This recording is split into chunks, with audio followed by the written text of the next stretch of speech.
Our Nikole Killion is also with us, and just to update you on what you're seeing, the hearse is waiting because the Carter family, in many numbers, is assembling in adjacent vehicles, and when they are all assembled, then the process will begin. Nikole Killion, your thoughts, please.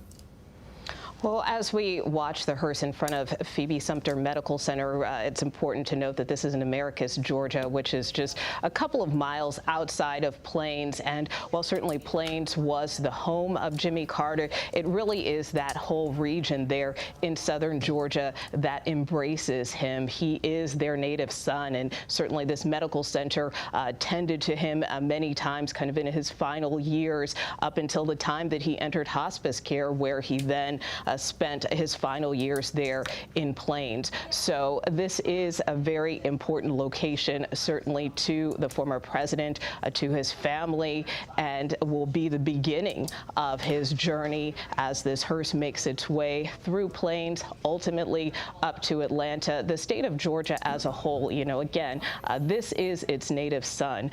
President Jimmy Carter is the only president to represent the state of Georgia. So this is a very painful goodbye for those locally, those in the state, but also nationally as well. And while certainly President Carter has a mixed record, I think for the most part we have heard in the outpouring of tributes over the past several days that people remember him as this humanitarian, as someone who was Christ-centered, and as someone who really cared about people. And I think we will continue to see that in the outpouring of tributes as this memorial procession makes its way through the state, and ultimately as the president makes his way here to the nation's capital in the coming days. Yeah, Nikole, it's important too to note the former Secret Service agents are the ones that have their hand on that car. You can only imagine what they must be thinking and feeling, knowing that this moment would come. But they spent so many years and really got to know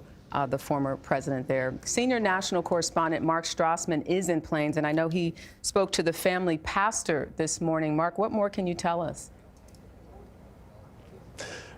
Hey, Jerika, this is Church Street, downtown Plains. The people you see over my left shoulder, most of them are Jimmy Carter's friends and neighbors. They're the ones who would see him walking or riding his bike through town, and they're the ones who, as the major said, would call him Mr. Jimmy, not Mr. President. One of them is Tony Loudon, the former pastor at Maranatha Baptist Church, who was Jimmy Carter's pastor for 5 years.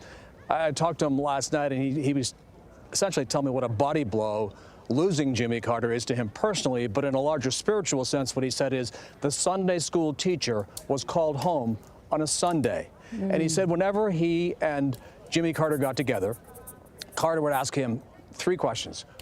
Where have you been? Who have you helped? And how can I help you? That was just part of his commitment to service that lasted a lifetime.